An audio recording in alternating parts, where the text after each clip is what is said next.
Buat para ayah yang lagi mendengarkan ini, kalau di tengah-tengah nanti dada kamu terasa sesak, kalau tenggorokan kamu tiba-tiba berat, tolong jangan nangis dulu.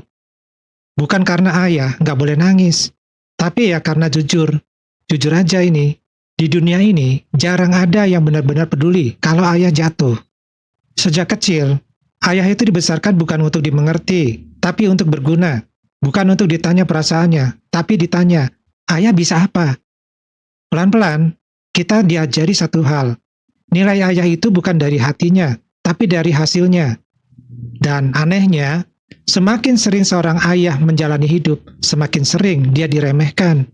Ayah yang setia, ayah yang mau kerja tenang, ayah yang mikir masa depan, yang bangun pagi pulang malam, yang gak neko-neko, sering dianggap biasa, bahkan membosankan. Sementara yang huru-hara, yang hidupnya berantakan, yang gak jelas arah hidupnya, justru dipuja, dibilang menarik, dibilang hidup. Ironi kan?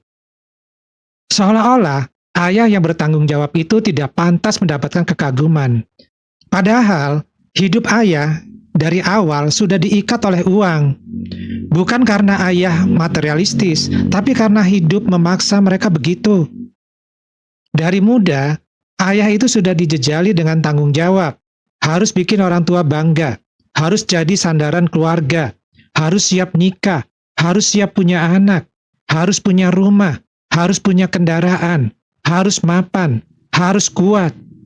Dan lucunya, semua kata harus itu datang tanpa pernah ada yang bertanya, ayah sanggup atau enggak? Capek, boleh, tapi mengeluh, itu pantangan. Ayah boleh capek, asal tetap jalan. Ayah boleh lelah, asal tetap kerja. Ayah boleh hancur, asal jangan kelihatan. Karena begitu ayah mengeluh, langsung dicap lemah. Langsung dibilang nggak siap hidup. Coba kamu pikir, kapan terakhir kali ada yang nanya ke kamu baik-baik saja? Bukan basa-basi, bukan sekedar formalitas, tapi benar-benar ingin tahu. Jarang kan? Ayah itu aneh. Dia sering baru diperhatikan saat dia sudah tidak berguna, saat dia jatuh sakit, saat dia bangkrut, atau saat dia sudah tiada. Lalu orang-orang bilang, kasihan ya, dia terlalu keras sama dirinya sendiri. Padahal, waktu dia masih hidup, tidak ada yang bilang, istirahatlah. Kalau kamu tanya, kapan ayah benar-benar bisa berhenti? Jawabannya kejam.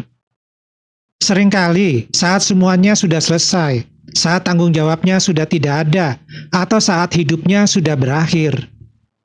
Ada ironi lain yang jarang dibicarakan. Perempuan sering berani bicara soal perasaan dengan ayah yang hidupnya sudah nyaman, ayah yang mapan, ayah yang stabil, ayah yang aman. Tapi kalau bicara soal uang, itu justru sering dibebankan ke ayah yang masih berjuang. Ayah yang kekurangan harus kuat. Ayah yang belum mapan harus sabar. Ayah yang masih merintis harus mengerti. Seolah-olah perasaan ayah yang baru valid kalau saldo rekeningnya itu sudah cukup. Ironisnya lagi begini, ada perempuan dengan gaji 3 juta, bisa jalan-jalan, bisa healing, bisa keliling dunia. Sementara ayah dengan gaji 10 juta, buat beli rokok aja itu mikir 2 kali. Bukan karena pelit, bukan karena nggak bisa menikmati hidup, tapi karena di pundaknya itu ada cicilan.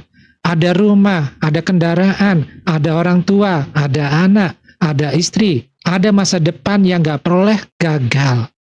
Ayah itu jarang hidup untuk dirinya sendiri. Bahkan saat dia tertawa, seringkali itu cuma topeng.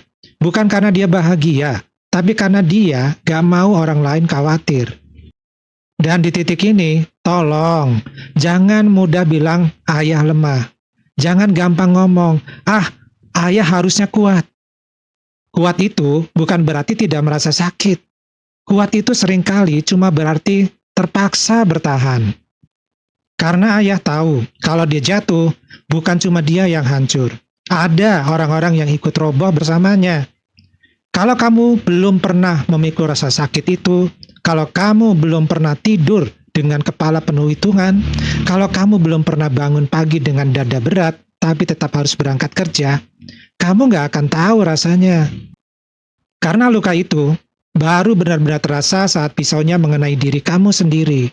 Dan buat kamu, ayah yang masih bertahan sampai hari ini, yang tetap kerja walau capek, yang tetap senyum walau isi kepala kacau, yang tetap tanggung jawab walau ingin menyerah. Mungkin dunia gak pernah bilang terima kasih. Mungkin usaha kamu sering gak dihargai. Mungkin kamu merasa sendirian.